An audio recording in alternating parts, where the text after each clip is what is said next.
everybody, welcome back to another field test series. This time around, it's cross-country bikes. We're here in Squamish, British Columbia, Pinkbike's hometown, to test 9 of the latest and most interesting cross-country bikes. We've divided these 9 bikes into 2 categories. 4 of them are no-compromise race machines, while the other 5 are Don't say it. down country. Well, let's call them fun-focused, but definitely raceable. No. Well, Levy, how do you describe a cross-country bike then? Well, I think there's a real big difference between a trail bike, which is what a lot of us picture when we think cross-country, and a real cross-country race bike. For those, think 100 millimeters of travel or even less, and you're gonna see stuff like steeper geometry, skinny tires, and remote suspension lockouts. In this world, it's all about covering ground quickly. For sure, but these fun-focused bikes here aren't quite so hard-nosed about it. They've got more relaxed angles, a little more travel, and they just look like a lot more fun. And they also all have dropper posts. They usually have a little bit more travel, especially up front, burlier tires, wider handlebars, and all my downcountry bikes have dropper posts on them. But we should probably explain why we have all these cross-country bikes here to begin with, especially given Pinkbike's downhill and free ride routes.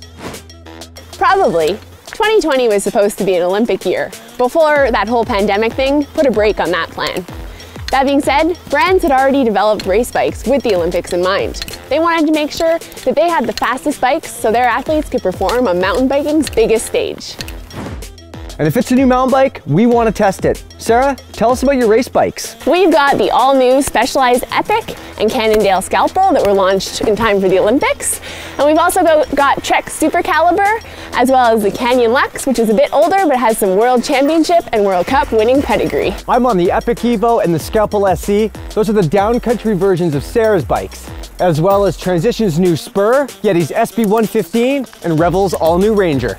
All of them had the same control tires installed, and all of the bikes faced the same 20-ish minute test lap.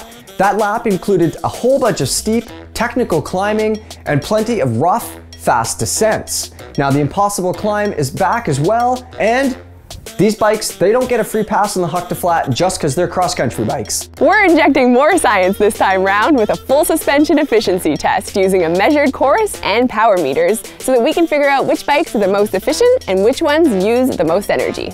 Aside from hucking to flat, Levy and I are the testers for this cross-country field test. But behind the scenes, there's a crew of photographers and videographers that work at least 3 times as hard as we do. And thanks to Giro for the fresh kit. We hope you enjoy these roundtables and reviews, because we had a blast putting them together. Although I'm looking forward to not seeing this guy wearing Lycra anymore. Time for some more intervals.